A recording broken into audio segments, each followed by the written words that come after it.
Operator இந்த scene இன்னொரு வாட்டி போடுமா?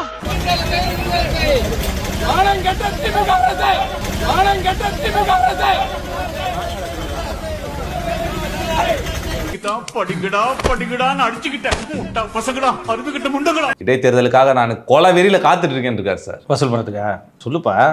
தேர்தல் வந்தாலே வசூல் போடுறதானமா உங்களோட வெறி. சரி, நிதி எதுவும் கொண்டாந்தீங்களா? நிதி கொண்டாடலாம், மனு தான் கொண்டாடலாம் தலைவரே. மனு மட்டும் தானா? மனுவை மட்டும் வச்சு நாக்க வலிக்கவா? அடுத்து நிதி இல்லாம வந்தா மிதிதான். தேர்தலை ஜெயிக்கிறதுக்காக என்னைக்காவது நீங்க வேலை செஞ்சிருக்கீங்களா? இவ்வளவு நாள் இல்லாம இப்ப மட்டும் என்ன வெறி? எப்படியாவது அனைத்து கட்சிகளிலும் பொது வேட்பாளராகி வெற்றி பெறலாம் என்ற நப்பாசை தானே இதுக்கு காரணம். ஆசை வேணா இருக்கலாம், ஆனா அதுக்கு முகலட்சணம் வேணும் இல்ல. என்னடா சொல்றான்? ஆசை வேணா இருக்கலாம், அதுக்கு முகலட்சணம் வந்தவன் கூட சேர்ந்து ஜால்ரா அடிக்கிறியா? ஜால்ரா ராஸ்கல். இந்த நேரத்துலன்னு பார்த்து இடைத்தேர்தலுக்கான தடை இன்னும் நீடிக்குது சார். மாமா இப்படி கைய கட்டி போட்டுட்டீங்களே. என் கையும் கட்டி போட்டிருக்கேன் மாமா. பாத்தீங்களா, இப்படி டைமிங்ல பேசி என்ன அசிங்கப்படுத்துறாங்க.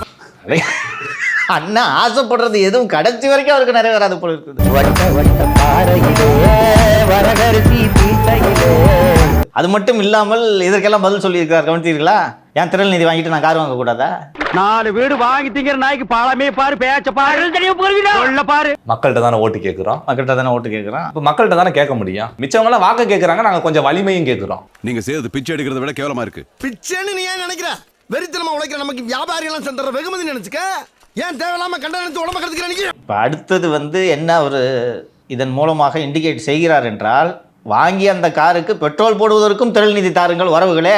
சார் ஒரு டீ கூட குடிச்சது இல்ல அந்த திரள் நிதியிலன்றார் சார். இந்த ஆக்ட் குடுக்குற வேலையெல்லாம் என்கிட்ட வச்சுக்காதடா. ஒன்ன கேப் மாதிரி இடுப்பா வெட்டி போடுறேன். உருட்டுலாம் தெரியும்பா, கட்சியில இருந்து வெளியே வந்தவங்க தான் 1000 பேட்டி கொடுத்துருக்காங்க. நம்ம சேனலுக்கு வந்து ஜெகதீஷ் பாண்டியன் பேசல, உங்களோட கதை தெரியாது. நீங்களும் இந்த வீடியோ போடுற தம்பிக்கும் இதான் வேலை, வசூல் பண்ணி திங்கிறத தவிர உங்களுக்கு வேற என்ன வேலை? இதுக்காக தான் அந்த கட்சியை நடத்துறீங்க. பொணந்தண்ணி நாய்ங்களா, பணத்து வாயில இருக்க அரிசியை கூட நோண்டி நோண்டி திம்பிங்களா. ஏன்டா இப்படி காசு காசுன்னு பிச்சு புடுங்குறீங்க?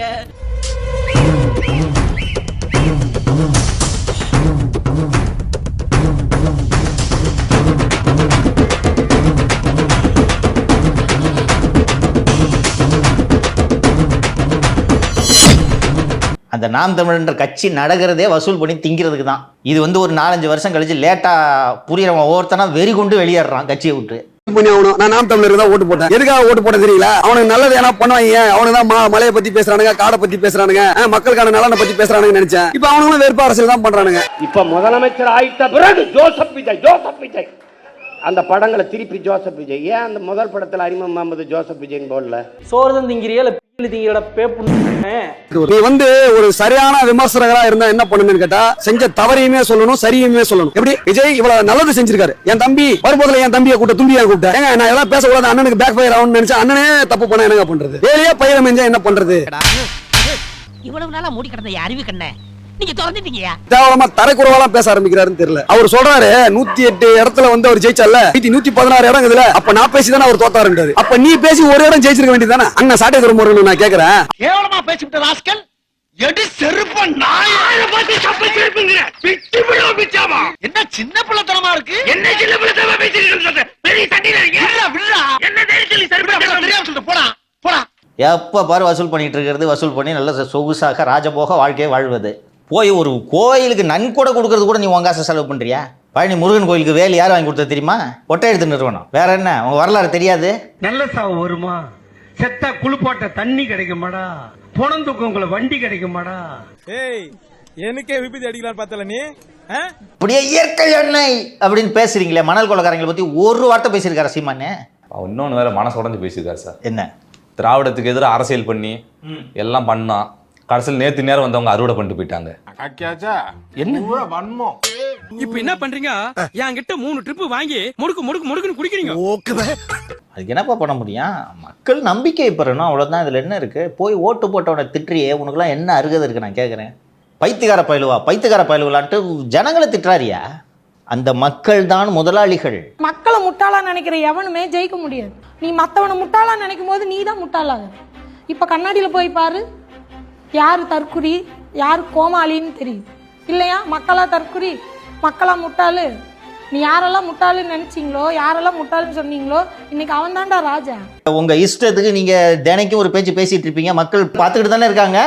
என் தம்பி விஜய் அவனை துணை முதல்வர் ஆக்குவேன்றது, லாரியில் அடிபட்டு செத்து போயிடாதுன்றது, ஒரு நடிகனுக்கும் தலைவனுக்கும் வித்தியாசம் இல்லைன்னா நீ சினிமாலேருந்து வரல? நான் கேட்குறேன். 15 வருஷமா இலங்கையில் வந்து சிங்கள இராணுவத்திற்கு எதிராக போரிட்டு உடம்பில் பல குண்டுகள் எல்லாம் பாய்ந்து ரிட்டையர் ஆன போராளியா நீங்க? நான் டியூட்டி செய்ய விட்டா டொப்பு டொப்பு டொப்புன்னு சுட்டுருவாரு. சாம்பார கலக்கி ஊத்துற சாக்கடிக்கு சாவடால் பேச்சு. அவர் அரசியலுக்கு வரேன்னு சினிமா விட்டார். நீங்க அரசியலுக்கு வந்து இன்னும் படம் நடிச்சிருக்காரு சார். மேடல் பாட்டு பாடுறது, பிளேபேக் சிங்கர்னு வேற நினைப்பு. கதை தீர்ந்து போச்சு. எப்ப போல கதை தீர்ந்தோ டக்குன்னு ஒரு பாட்டு எடுத்து விட்டுறது. கண்டு விட்டாளையா, சூச்சமத்தை கண்டு விட்டாளே. மெஜாரிட்டி சமூகம் எல்லாம் சேர்ந்து ஒருவனை தேர்ந்தெடுக்கும் போது உங்களுக்கு வேறு என்ன வழி? ஜனநாயகத்தில் இங்க வாழ்ந்துதானே ஆகணும். எதுக்கு போய் ஜனங்களை திட்டுறீங்க? பைத்தியக்காரனுங்க. அப்போ 1.25 கோடி மக்கள் பைத்தியக்காரங்க, நீங்க புத்திசாலியா? நோய் என்ன நீ பைத்தியக்காரனவே நினைச்சிருக்கிறல்ல நீ? இல்லையே, நான் உங்களை பணக்காரனா இல்ல நினைச்சிட்டு இருக்கேன். பைத்தியம். அந்த மக்களின் நம்பிக்கையை பெற வேண்டும்ன்ற அக்கறை இப்ப கூட இல்ல பாருங்களேன் அவருக்கு. பைத்தியக்காரங்களான்னு ஜனங்களை பார்த்து ஓட்டு போடுவானாயா? நீங்க இடைத்தேர்தலில் பொது வேட்பாளராக நின்னாலும் தோக்குறீங்க, பார்க்கலாமா? தோல்வி உறுதி. அதான புதுசா சொல்றீங்க, எல்லாம் தெரிஞ்சது தானே சார். இல்லப்பா, நீ பார்த்துருக்கலப்பா இந்த எலெக்ஷன் சமயத்தில் போய் இந்த வேட்பாளர்கள்லாம் தோசை சுடுவாங்க, கிழவி காலில் விழுவாங்க, துணி துவைச்சு கொடுக்கறது, துணி துவைச்சு கொடுப்பாங்க, பரோட்டா போடுவாங்க. இதெல்லாம் எதுக்கு? உன்னோட ஒவ்வொரு வாக்கும் எனக்கு முக்கியம்யா. பாரியா இப்படிலாம் வித்த காட்டுறேன் பாரியா, பரோட்டாலாம் போட்டு. அப்படிதான் நீங்க வாக்காளர்களை பார்க்கணும். அப்படி பார்க்குறவன் மட்டும்தான் ஜெயிப்பான். அப்படிதான் பார்க்கணும். அதான் ஜனநாயகம். நீங்க 3 பேரும் முதல்ல போய் கக்கிச கழுவுங்க. கக்குசா இதெல்லாம் அசிங்கமா கிடக்குறனால தான் பண்ண சொல்றாங்க. போங்க. நீ என்ன பண்ற? வீட்டுல இருக்க மார்பிள பூரா சோப் போட்டு கழுவு போ. டேய், நீ ஒரு இடம் விடாம ஒட்டிடுறா போடா. 4.25 வருஷம் தனாவட்டா சுத்துவாங்க. என்ன ஆகணும் அவனுக்கு அப்படின்னு. அந்த எலெக்ஷன் வந்துருச்சு. கூப்பிடு எல்லாரையும் கூப்பிடு வாங்க. நீ இப்போ வந்து திமிரா பைத்தியக்கார பயல் விளாட்டு ஓட்டு போட ஜனங்களை திட்டுனா, இன்னும் சொல்ல போனா உன் பின்னாடி சுத்துறவன் தான் பைத்தியக்காரன். இவ்வளோ கதையை நீ சொல்றத நம்பியும் உன் பின்னாடி இருக்கானா அவனை விட மூளை இல்லாதவன் வேற எங்கேயாவது பார்க்க முடியுமா? ஆனவனோட இந்த உலகத்துல சல்லடை போட்டு தேடி பார்த்தாலும் உன்ன மாதிரி ஒரு முட்டாப்பையில எங்கேயுமே பார்க்க முடியாதுடா. நன்றி. இந்த ஒரு தகுதி போதும்டா, சாகுற வரைக்கும் நீ இந்த வேலை செய்யறது. ஜாதி ஒழிப்புன்னு தான் பேசுறீங்க தாவேக அரசு. ஆனா வந்து விஜய் அவர்கள் வந்து ஏன் பெரம்பூர்ல நின்னாரு, திருச்சி கிழக்குல நின்னாரு, வேற தொகுதியே இல்லையா அப்படின்னு கேட்கிறாரு. இவர் மட்டும் ஜாதி பார்க்காம தான் வேட்பாளர் போடுவார் அவரு. எங்க நின்னா என்ன அவர் ஜெயிச்சிட்டாரியா? ஜெயிச்சுட்டு பேசியா? எப்போ பாரு 16 வருஷமா பயிற்சி எடுத்துக்கிட்டே இருக்கிறது, நோட்ட சொல்லினே இருக்குது அட்டவங்களை. நான் காண்டமாகறேன் அதை பத்திலாம் நீ பேசாத. ஏன்னா நீ ஒரு வெட்டி முண்டம், வீணா போன தண்டம்.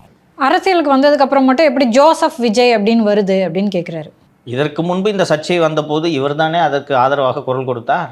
எச் ராஜா தான் முதலில் இந்த பிரச்சனையை மத ரீதியாக விஜய் டார்கெட் செய்கிற வேலையை அந்த மெர்சல் படம் சமயத்தில் என்று நினைக்கிறேன் ஆரம்பிச்சு வச்சார். அப்போ டிஃபெண்ட் பண்ணார்ல, இப்போ ஏன் இது உறுத்துது? இன்னொன்று நீங்கள் எந்த மதையா? உங்களுக்கு வந்தா ரத்தம், எனக்கு வந்தா தக்காளி சட்னியா? என்னது? இன்னொன்று, இதை பேசுவதற்கான தேவை எங்கிருந்து வந்தது யோசிச்சு பாருங்க. விஜயை மத ரீதியாக அட்டாக் பண்ணுறது பிஜேபி காரனே சும்மா இருக்காயா? அண்ணே அம்பாசமுத்திரத்தில் நிற்கிறாரா, வேற தொகுதியில் நிற்கிறான்னு பார்த்துருவோம் சார். எங்க நின்னாலும் சோழி முடிச்சு விட்டுருவாங்க மக்கள். அலங்கார பந்தலிலே அழகாக படுக்க வைத்தோ. எனக்கு தெரிஞ்ச டாக்டர் புதுசா ஒரு ஆஸ்பத்திரி ஆரம்பிச்சிருக்காரு. வந்து ஒரு ஊசியை போட்டு போங்க. ஊசியை போட்டு போவா? நான் எதுக்கு ஊசி போடணும்? நீங்க முகராசியான ஆளா இருக்கீங்க. வந்து ஒரு ஊசியை போட்டு போனீங்கன்னா அப்புறம் அந்த ஆளுக்கு அதுவா வியாபாரம் ஓடிக்கும்.